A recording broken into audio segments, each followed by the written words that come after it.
Thank you. Thank you all. Thank you very much, Minister Solomon, chers collègues. It is a great pleasure to be here at Toronto General in the University Health Network. It is humbling and inspiring at the same time to be here and to be with such an esteemed group. Dr. Smith, I should acknowledge as well, Dean Connor, Chair of the Board, Dr. Smith, Kevin, and the entire University Health Network team, thank you for your service and the care that you provide to so many Canadians every day. Let's put this in context. Yeah.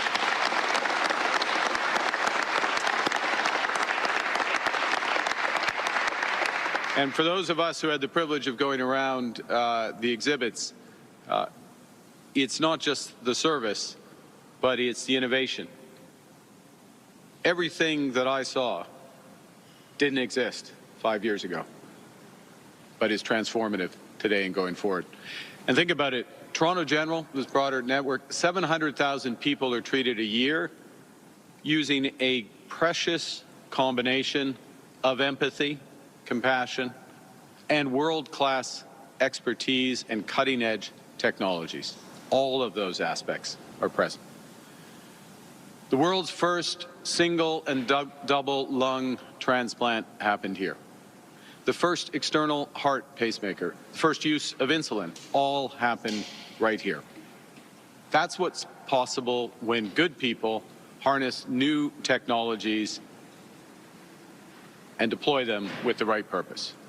And that's what we must do today on a much broader scale, but at the same human level. Because artificial intelligence, the defining technology of our era, is here. In his recent encyclical, Pope Leo warned that the scale and speed at which AI is developing, and I quote, "Never has humanity had such power over itself," and he set the challenge of whether we would use that power for the common good. The question isn't whether AI will transform our lives, it will. AI is already changing how we work, how we learn, and how we connect. The question is, will it improve the lives of all Canadians or benefit only a few? And that's why we must take a positive, pragmatic, and prudent approach that builds safe, reliable, and sovereign AI for workers and businesses, for Canada, and for our allies. Canadians have contributed to inventing modern AI. These are the fundamental ideas that comprise today's systems, backed by researchers Jeffrey Hindren, Richard Sutton. This legacy is pursued through our world-class universities, our institutions in Montreal, AMI in Edmonton, and the in-house institute here, in addition to 3,500 AI enterprises across Canada. In Canada, we have 150,000 jobs related directly to AI and more than 800,000 jobs in the broader digital technology field. This sector is growing the fastest in Canada. Over the last decade alone, AI has contributed to $140 billion to Canada's economy. Now, as this technological revolution gathers pace, Canada has many of the attributes to help lead it. We're an energy superpower. We're committed to doubling our electricity grid, building on the lowest cost power in the G7 and the second lowest emission power in the broader OECD. We have the most educated population in the world, including experts with deep expertise in AI, robotics, and quantum. We're a pluralistic society that works. We're a stable, reliable partner in a world that is anything but. But first, We have to be honest about the risks that AI poses to Canadians and the challenges that Canada faces. Deep fakes, unsafe chat box, AI-generated disinformation are becoming more prevalent. The privacy of Canadians is under threat. Globally, Canada ranks near the bottom of countries in AI training, in literacy, and trust. Only 12% of Canadian businesses are using AI today. Among small and medium-sized businesses, adoption is even lower. And we are highly dependent on foreign suppliers for the infrastructure that powers AI, from compute to cloud to data storage. That creates real risks that foreign entities could access Canadian data, deploy AI products that shape Canadian lives without reflecting our values, and tilt the playing field against Canadian firms, while Canada lacks the leverage to push back or the ability to control. It also creates the risk that, as with other forms of integration, from financial payments to supply chains, AI could be weaponized against us. To ensure that AI benefits all Canadians, we need an approach that reaches every Canadian. We need a strategy that helps our workers and our businesses to adopt AI to support their competitiveness worldwide. A strategy that will guarantee Canadians a Canadian choice in the use of AI tools they use, and a strategy that is based on trusted foundations. Addresses these challenges, but also builds on ways in which Canadian businesses are using AI. I'll give some examples. In Halifax, Dr. Robert Chen and his team at Cardio Diagnostic are using AI to screen heart murmurs in infants, leading to lower unnecessary referrals and shorter wait times. In Saskatoon, the Canadian company Croptomistic is using AI to transform soil mapping so there's less fertilizer that's used. In Peterborough, AI-powered traffic lights are reducing congestion, 40% fewer vehicle delays, 20% fewer emissions. Prosperity and sovereignty in the age of AI belong to those nations that can build, adopt, and govern AI on their own terms. Nations that encourage the deployment of AI to make the lives of their citizens better. And to that end, with Minister Solomon and colleagues, we're pleased to launch Canada's new AI for All strategy. That's AI governed by Canadian values, AI that is accountable to Canadians, AI that serves all Canadians. Our strategy has three guiding principles. The first is trust. We will protect your data, your privacy, and your children. Second, opportunity. We will empower Canadian workers, Canadian businesses, Canadian students with the tools to expand their knowledge, their expertise, and their futures. And finally, sovereignty. We will reinforce Canadian sovereignty so Canadians can make their own choices on how AI is built, governed, and used. In the virtual world, just as in the physical world, we will be masters of our own home. The AI for All strategy aims to generate an additional $200 billion of economic growth. This could be reflected in the creation of 250,000 jobs related to the AI sector over the next 5 years, and move the AI adoption rate from currently 1 out of 10 to nearly 2/3 by 2034. Through this strategy, we will find adoption. This is so that Canadians can benefit from AI, and to do so, each person needs to learn how to do so. And to be able to use AI, Canadians need to trust that AI. They need to have the confidence that our children will be protected, that our fellow citizens will be respected, that our culture and language will be not only preserved, but strengthened, and that our democracy will also be preserved. Canadians need to be able to develop the trust that AI will be governed in ways that reflect our values, to trust that they will share in its benefits. And for AI to benefit Canadians, it needs to create new opportunities for us and to be anchored in infrastructure that Canadians can control.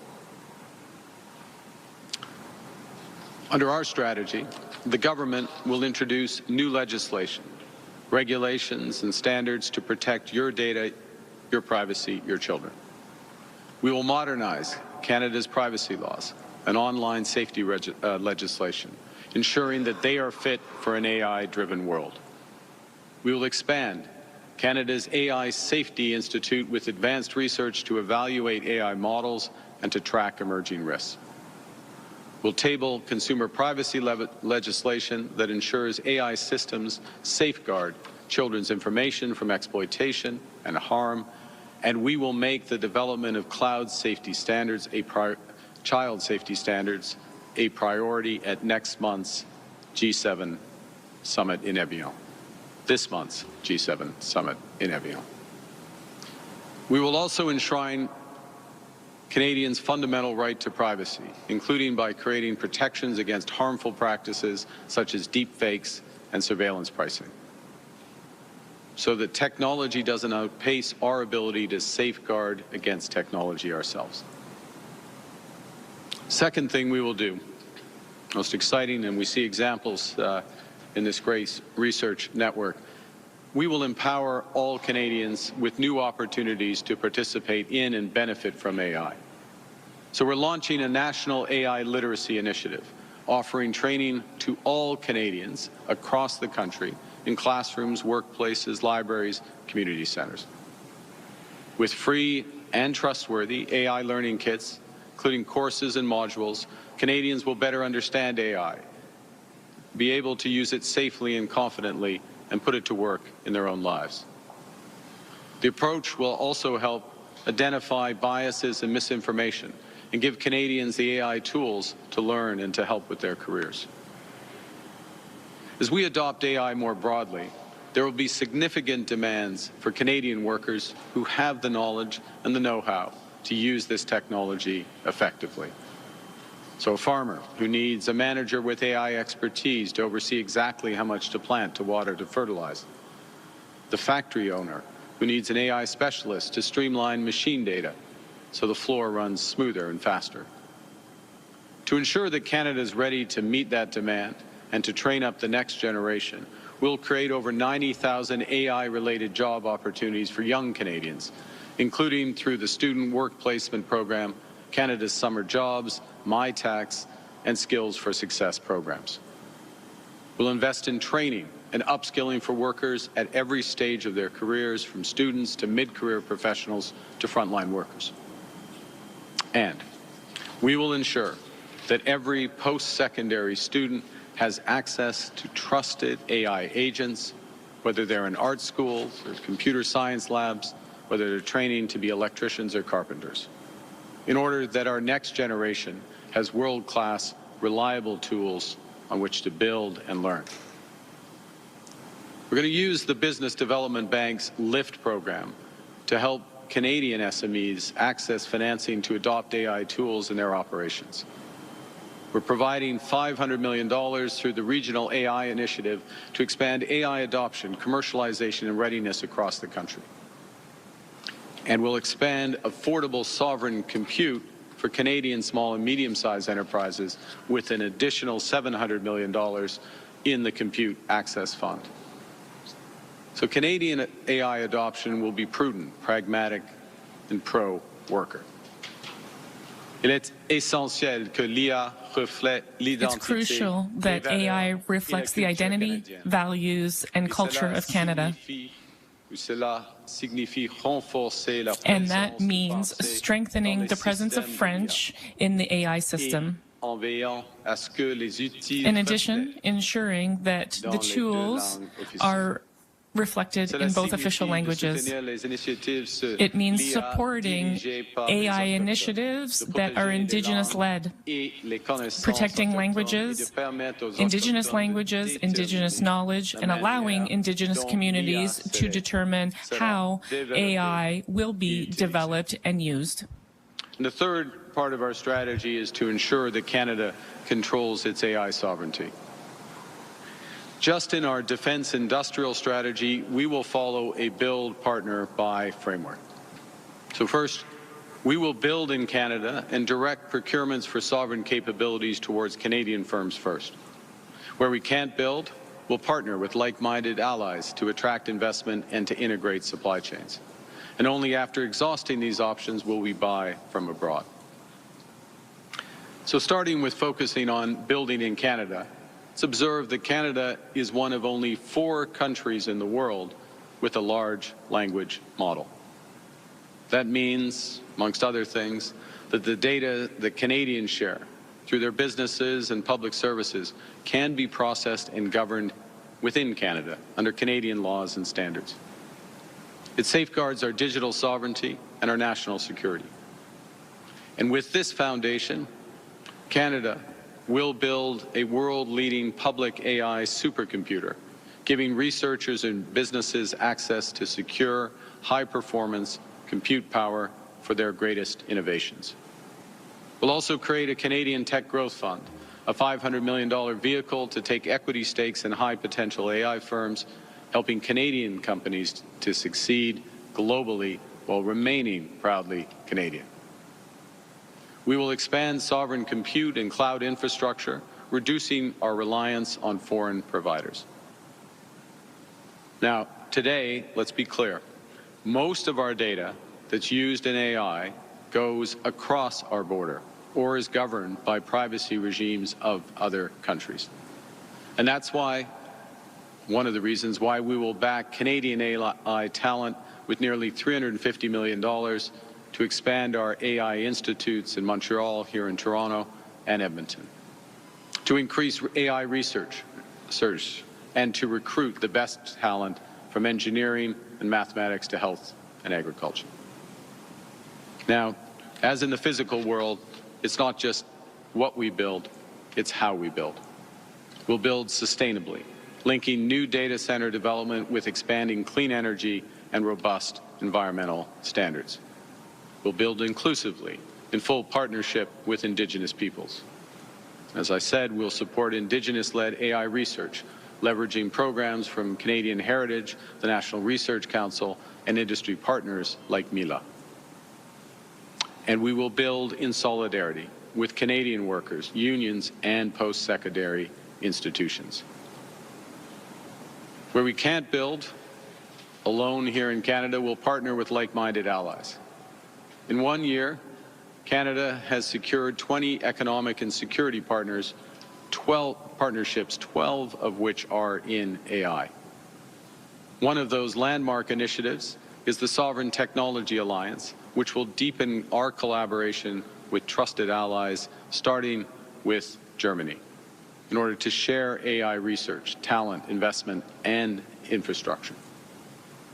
We'll use our complementary strengths to build a dense web of partnerships from Europe, Asia, Australia, and the Middle East. Ce n'est qu'après avoir épuisé ces options que nous Only after exhausting these options, we will look to buying abroad. And even in that case, we will ensure that the maximum impacts are felt here in Canada throughout the value chain, notably by leveraging the Buy Canadian policy in order to support businesses here. The most crucial objective of our strategy is to ensure that AI works for Canadians. And that's why we're launching an AI missions program, which will take Canadian AI out of the lab and put it to work on real problems such as those we've just seen solved here at UHN. We will bring together companies, health systems, governments, community partners to move ambitious ideas into practical use faster. And our first mission, which is why we're here, is to deploy $200 million to improve healthcare with projects driven by the healthcare sector, but they could include reducing ER wait times, expanding access to primary care, reducing administrative burdens on physicians, caregivers, improving surgical methods. Nearly 3/4 of EU countries are already using AI-assisted diagnostics to support medical imaging and to detect disease. Et nous mettons en profit une technologie transformatrice pour améliorer of a transformative tool to transform Canadians' lives. We are expanding a Canadian platform with healthcare data that uses AI to connect hundreds of thousands of data points from hospitals, medical centers, to the benefit of patients, in order to improve the way that we predict and treat illness.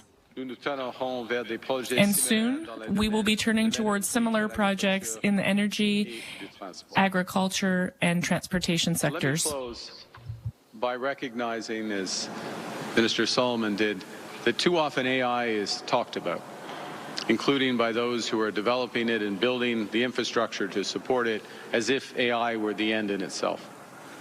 Too seldom is it connected to people and for people.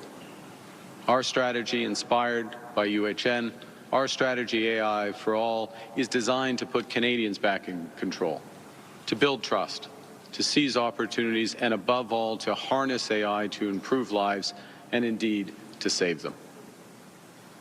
Operating rooms just down the hall, surgeons are using AI-assisted imaging to identify arterial structures during complex procedures, gallbladders, arterial structures, lungs, beyond. You know, in one of the world's most demanding jobs, with the most highly trained, skilled specialists, AI is making them even better, even more precise, even more confident, all because of a tool that did not exist 5 years ago. With our new strategy, that's how we will help shape how we use AI, to ensure that in Canada, AI works for all Canadians all of the time. To build a Canada that's not just strong, not just intelligent, but good.